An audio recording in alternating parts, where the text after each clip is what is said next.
Assalamualaikum warahmatullahi wabarakatuh. Perkenalkan, nama saya Dila Nurbaya, NPM 2012-1064. Kelas 4A Akuntansi Pagi akan menjelaskan yaitu keputusan investasi. Keputusan investasi adalah sebuah tindakan yang dilakukan oleh manajer keuangan dalam mengalokasikan sejumlah dana ke dalam bentuk investasi. Dari keputusan tersebut, investor pasti mengharapkan adanya laba dalam jangka waktu yang cukup panjang. Begitu pula dengan sifat investasi yang harus Anda ketahui. Yang pertama yaitu independent project. Adalah ketika memutuskan untuk berinvestasi di suatu entitas usaha di mana investor yakin investasinya akan tepat. Alasannya bisa datang dari penerapan proyek investasi perusahaan tersebut memang dirancang demikian, atau karena fungsi proyek investasi setiap investor yang berbeda satu sama lain, sehingga tidak menutup peluang banyak investor untuk mendapatkan profit. Yang kedua yaitu mutually exclusive project, adalah memberikan keputusan investasi yang lebih selektif, sebab satu-satunya adalah persoalan fungsi proyek investasi yang sama antara investor satu sama lain. Jika kamu mengincar suatu entitas usaha untuk berinvestasi, pastikan dana alokasi investasi yang kamu miliki kuat agar peluang untuk diterima semakin besar. Dasar keputusan investasi adalah pemahaman hubungan antara return harapan dan risiko suatu investasi. Hubungan return risiko dan return harapan dari suatu investasi merupakan hubungan yang searah dan linear. Artinya, semakin besar return harapan, semakin besar pula tingkat risiko yang harus dipertimbangkan. Berikut penjelasan secara lengkapnya. Return merupakan sebutan untuk keuntungan yang didapat dari menanam dana pada sebuah instrumen investasi. Ada dua jenis return pada konteks manajemen investasi, yaitu return harapan, expected return, yang merupakan tingkat return yang diantisipasi investor di masa datang. Return aktual atau yang terjadi, realized return, yang merupakan tingkat return yang telah diperoleh investor pada masa lalu. Yang kedua yaitu risiko, merupakan sebutan untuk kerugian yang dialami oleh investor karena berbagai faktor. Kebanyakan risiko terjadi karena hal tidak terduga, strategi yang tidak matang, dan kesalahan pada kalkulasi dan analisis seorang investor. Yang ketiga yaitu hubungan tingkat risiko dan return harapan, yang merupakan hubungan yang bersifat searah dan linear. Artinya, semakin besar risiko suatu aset, semakin besar pula return harapan atas aset tersebut. Cara mengambil keputusan investasi. Yang pertama yaitu penentuan tujuan investasi. Pada tahap ini, investor harus tahu apa tujuan mereka dalam berinvestasi, apakah itu jangka panjang atau pendek, risiko tinggi dengan potensi keuangan yang tinggi atau risiko rendah tapi dengan keuntungan yang rendah. Kedua yaitu penentuan kebijakan investasi. Tahapan ini dimulai dengan menentukan keputusan alokasi aset.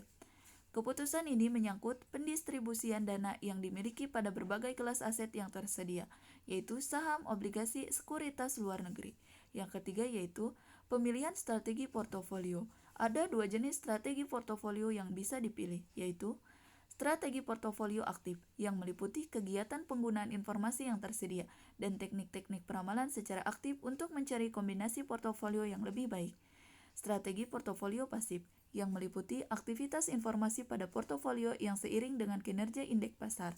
Yang keempat yaitu pemilihan aset. Tahap selanjutnya adalah pemilihan aset-aset yang akan dimasukkan dalam portofolio. Tahap ini memerlukan pengevaluasian setiap sekuritas yang ingin dimasukkan dalam portofolio.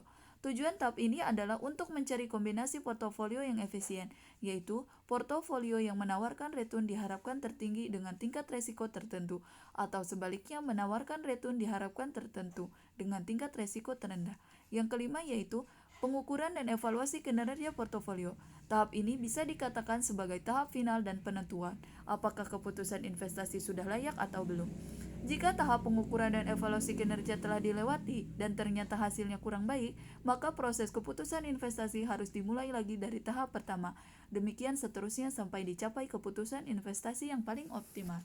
Tips mengambil keputusan investasi yang tepat. Yang pertama yaitu kenali dulu jenis investasinya.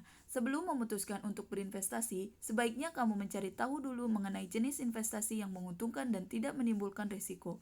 Kamu harus menentukan mana investasi mana yang baik dan tidak untuk kebutuhan dan kemampuan finansialmu, karena hal ini akan mempermudah tujuan investasi di masa mendatang dan kelak tidak menyebabkan kerugian yang besar alias risiko yang rendah. Yang kedua yaitu Tentukan tujuan dan kebijakannya. Menetapkan tujuan investasi akan lebih memaksimalkan hasil keputusan investasi, karena tujuan investasi akan lebih memotivasi investor dalam melakukan yang terbaik untuk perencanaan keuangan dengan investasi menjadi bagiannya. Setelah menetapkan tujuan investasi, langkah selanjutnya adalah menentukan kebijakan investasi. Kebijakan yang ditetapkan oleh setiap investor berkorelasi atau berhubungan dengan tujuan yang telah mereka tetapkan sebelumnya, dimulai dari penentuan keputusan alokasi aset yang menyangkut pendistribusian dana dimiliki pada berbagai kelas-kelas aset yang tersedia, seperti saham, obligasi, real estate, atau sekuritas luar negeri. Yang ketiga yaitu tetapkan strategi portofolio investasi. Terdapat dua jenis strategi portofolio yang dapat dipilih. Di antaranya adalah strategi portofolio aktif dan strategi portofolio pasif. Strategi portofolio aktif meliputi kegiatan penggunaan informasi yang tersedia dan teknik-teknik estimasi secara aktif dalam mencari kombinasi portofolio yang lebih baik. Sedangkan strategi portofolio pasif adalah aktivitas investasi pada portofolio yang seiring dengan kinerja indeks pasar. Artinya, portofolio yang dilakukan hanya mengikuti indeks pasar yang ada. Yang keempat yaitu melakukan diversifikasi. Diversifikasi merupakan satu cara untuk mengendalikan risiko, karena walaupun berinvestasi pada beberapa aset investasi yang kamu miliki, diversifikasi juga dikaitkan sebagai strategi untuk menyempurnakan portofolio. Diversifikasi cocok dilakukan untuk jenis investasi seperti reksadana dan saham. Yang kelima yaitu menghitung tingkat keuntungan dan risiko. Sebagai permodalan, kamu harus bisa menghitung dengan cermat atas dua hal tersebut. Untuk mendapatkan keuntungan yang lebih besar, maka artinya kamu juga harus siap menanggung risiko yang besar juga. Namun sebaliknya, jika semakin rendah risiko yang ditanggung, maka semakin rendah maka tingkat keuntungan yang dapat diharapkan. Yang keenam yaitu tentukan jangka waktu investasi. Menentukan jangka waktu investasi di awal bisa membantu dalam menentukan berapa kisaran risiko yang kelak ditanggung. Biasanya, orang yang berinvestasi untuk jangka panjang dapat menanggung risiko yang lebih besar. Ini disebabkan karena investasi saham mengalami fluktuasi yang tinggi dari waktu ke waktu. Namun investasi jangka panjang juga memiliki tingkat keuntungan yang stabil juga. Yang ketujuh yaitu mengenali karakter diri sendiri sebagai investor. Karakter investor pada umumnya terbagi menjadi tiga, yaitu pengambil risiko yang biasanya bersifat agresif dan spekulatif, menghindar risiko yang cenderung menghindari berita dan surat kabar atau sumber media berita lainnya agar tidak mengganggu rencana keputusan investasi, dan netral yang cenderung lebih fleksibel tapi tetap bersifat hati-hati dalam mengambil keputusan investasi. Dengan mengenali diri sendiri menjadi investor, seperti apa kamu nanti? Kamu bisa menyusun strategi keputusan investasi lebih baik lagi karena bisa disesuaikan dengan karakter kebutuhanmu. Yang kedelapan yaitu evaluasi kinerja portofolio. Evaluasi kinerja perlu dilakukan secara rutin. Ini guna untuk bisa mengukur dan mengevaluasi kinerja portofolio dengan lebih baik. Akan lebih baik lagi jika kamu melakukan kembali ketika akan membuat keputusan yang baru. Yang terakhir yaitu pahami dan sempurnakan.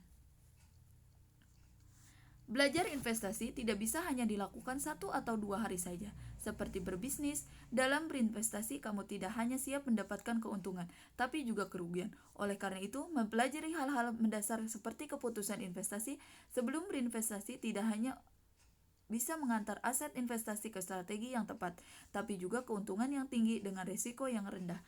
Sekian dan terima kasih. Wassalamualaikum warahmatullahi wabarakatuh.